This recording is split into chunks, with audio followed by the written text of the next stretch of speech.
বন্ধুরা, আমাদের বাড়িতে আজকে রামনবমীর পুজো চলছে। দেখো, আমার দুই মেয়ে রামনবমীর পুজোতে খুব ব্যস্ত। এই যে, তোমার নাম কি? আমার নাম পেটু, বাড়ির নাম আর সন্দীপ। বাহ, তুমি এটা ছবিটা এঁকেছো? হ্যাঁ, কখন আঁকলে মা আজকে? একটু পরে। ও আচ্ছা, কে কে কাজ ছবি এগুলো? এটা এটা রাম, এটা সীতা, এটা লক্ষ্মণ। বাহ, কি কি প্রসাদ দিয়েছো মাম্মাম? ভাত, তরকারি,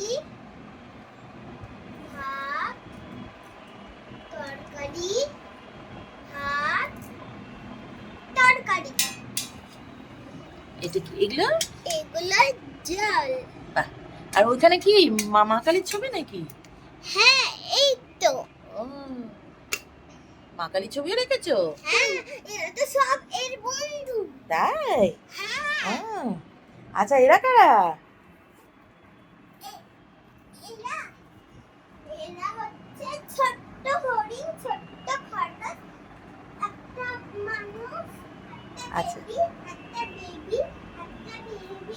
মামা চলে এসেছে। হ্যাঁ, একটা বেবি, একটা বেবি, একটা বেবি। তা পুজো দেখতে আসছে। পুজো পুজো হবে তো এখন? তাহলে পুজো শুরু করো।